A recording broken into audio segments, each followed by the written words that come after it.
welcome back. We see this little thing here. Don't know if you can see it. Chewable vitamins. They've been around forever when it comes to kids, but now they're big business in the adult market for people who can't swallow or pills. And there was a phase where on my treatment where I couldn't. These chewable gummies are fine, but now they've become a bit of a fad. In fact, it's now a $7 billion marketing place. They're called candyceuticals. And by some estimates I've got here, adults now comprise of up to 80% of the gummy vitamin market. Are they as good as, I mean, you can get them all sorts of things, C, D, B, all these sort of things like that. Are they as good as they claim? Can you overdose on them? Let's find out. My next guest is someone that I'm hoping can tell us all of this. Arj Thiruchelvam is a nutritionist and performance coach. Joins us now. Arj, so tell us, look, I've got one here. I can't remember which one this is. Are they as good as taking the pill? And is the pill as good as actually eating the food? Hi, Trisha. Thanks ever so much for having me back on. Does that taste good? It's sugar. It's sweet. It's all sugar. Yes. So this is a really interesting area, and that $7 billion industry is something that's certainly really taking off right now. I've got to declare straight away, I was actually on an advert a few years ago for one of these gummies. Yes, that's right. Maybe the one you've just tried. There are some real positives actually to the gummies, and it all stems from that market kind of appealing to children and youth, and it's just moved forwards. And the overall answer is if you are deficient in vitamins, in minerals, this is a good option to go down. But you've led some of the points that we need to be careful about already in terms of sugar and the amount of vitamin that's in there. Definitely, that is something that we need to be aware of. But can all vitamins, because I understand that some vitamins like C, B, and D may not be as readily absorbed in a gummy form, and their quality could degrade in the process. Probiotics are unsuitable for gummies because apart from one, they need a stable environment. It's okay for individual nutrients in limited combinations because, of course, people are going to think, they're sweets, blah, blah, blah, blah, blah, blah, and I'm thinking you're more likely to overdose on them. So there are some issues with them. Yes, I think it's always first and foremost to say this is a supplement. It is there to supplement your diet, and that is the exact same for any type of multivitamin, etc. When you look at overdosing as such on these vitamins, the majority of our vitamins are what we call water soluble, so that they aren't things that we need to be concerned of because they don't store within your body. Vitamins A, D, E, and K, they can be stored in your body, and that's what we need to be particularly aware of. And the limitation really that lies within these gummies is that because the shelf life is quite short on these products because of the way they're manufactured, you've said so yourself, you've done your research there, Trisha, with stable environments, is that basically manufacturers look to increase the amount of those vitamins within the product to increase its shelf life, and that is the limitation that we must be aware of. Obviously, the smaller size human you are, the more important that becomes.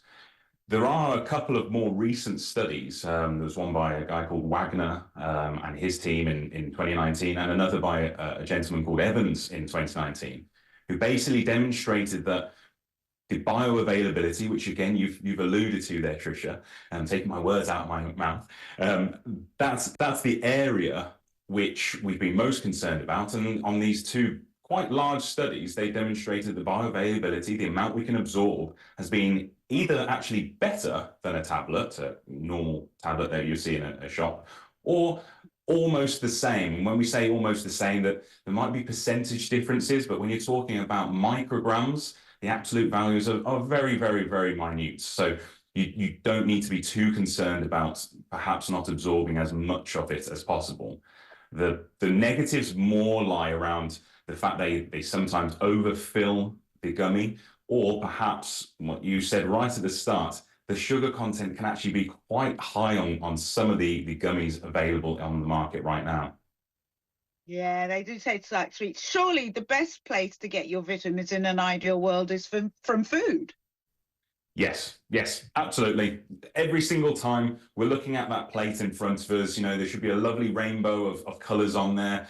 There should be your protein source, whether that's dairy, meat, or you've got a vegan source. There should be your carbohydrate. But then, yes, a third, two-thirds of that plate, green, reds, oranges, that's where you want to get your vitamins from. Oh, and I've just thought of something else because you said about vegan sauces as well. I'm vegetarian. I'm not vegan, I'm vegetarian, and I don't have anything with animal products in.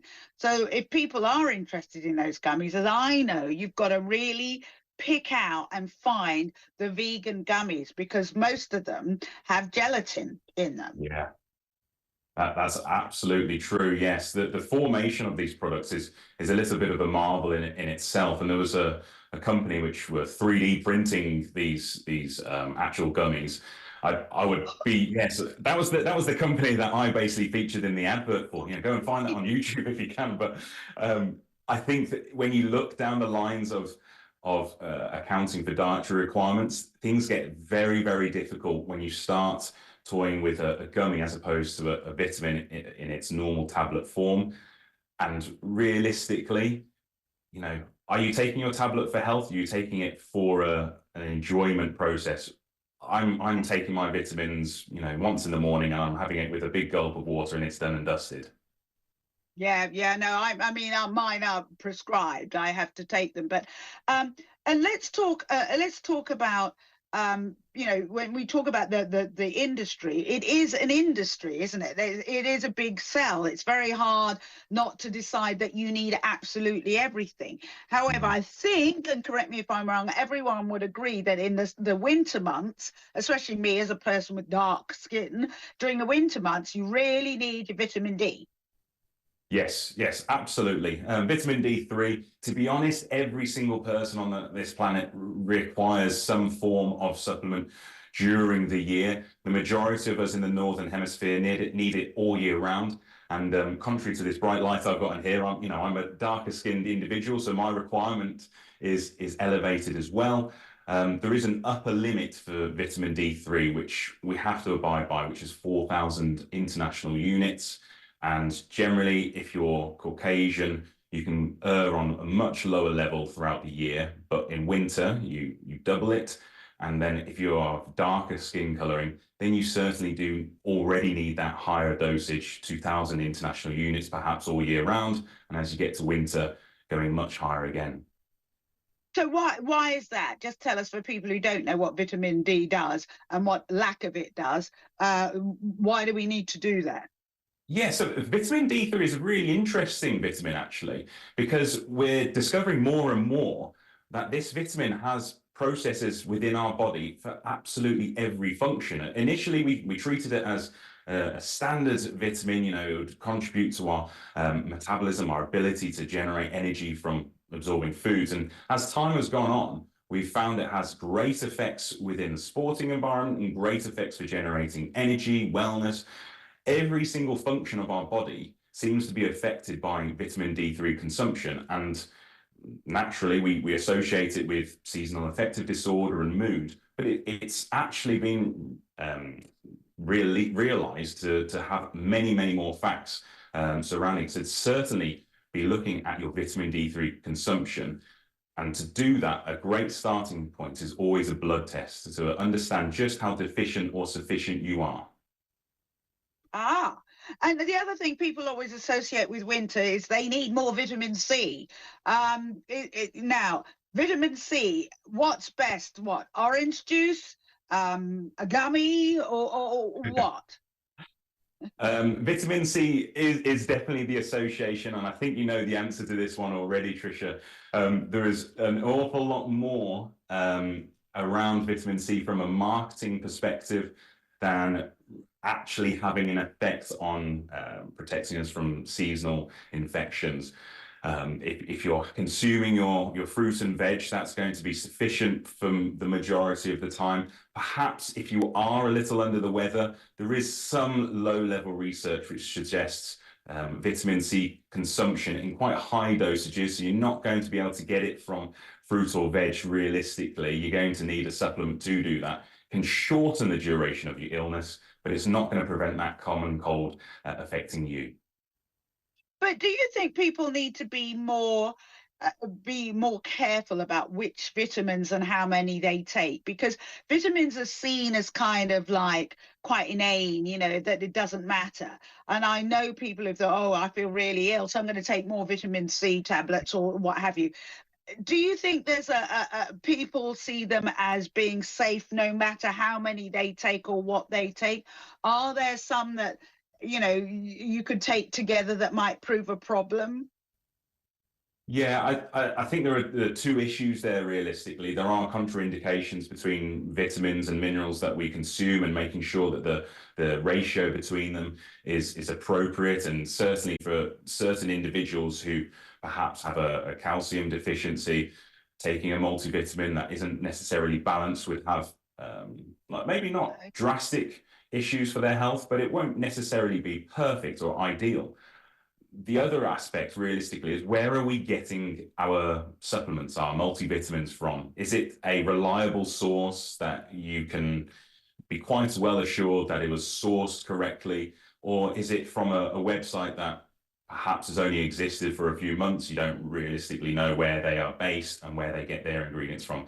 As a person who has worked so much within sports, that's my background, actually comes from sports. There is always the concern of understanding the source of your supplements to avoid contamination and to ensure that it has been handled from manufacturing right through to purchasing in a store correctly. But isn't there any regulation of the vitamin? And aren't there rules and regulations about what that, you know, you're talking about where they come from or what have you? Don't they have to fall within certain guidelines? There is a regulation. The regulation does exist. I think the ability to manufacture, and for so many individuals to be able to manufacture and source these products now, as opposed to perhaps 20 to 30 years ago, has made it much harder to regulate though. So if you think that you or I could effectively start a supplement company quite, I'm not going to say easily, but we could go about it and it would take quite some time for us to go through the checks. I mean, many years ago, I actually worked within the supplement industry, and things were different then. I wouldn't be able to say what it's like now, but there is definitely the scope for things historically not to be as closely checked as you would hope for. And that's generally not on the European side of things. It Right. tends to be over in the States. The European Food Standards Agency were pretty good at this. And just to finish up, though, and we've said that, you know, fresh fruit and vegetables and everything else are the best way to get it. There is the cost, isn't there? There is the cost. They're not cheap, these gummies. Yeah, really expensive. I mean, I understand that the needs that those costs come from, and there is obviously a market for them. I would go down my own supermarket and buy my, well, this is what I do. I go down my own supermarket and I buy my multivitamins there. It does the same thing. So for the price and the convenience, it's not a problem for me. Yeah, yeah. Think carefully before you buy them. Thank you so much for joining us So and much for giving us. having me, Trisha. You're so welcome. I've got back to me gummies. That's Arj Thiruchelvam, who's a nutritionist and performance coach. So we're talking about gummies there.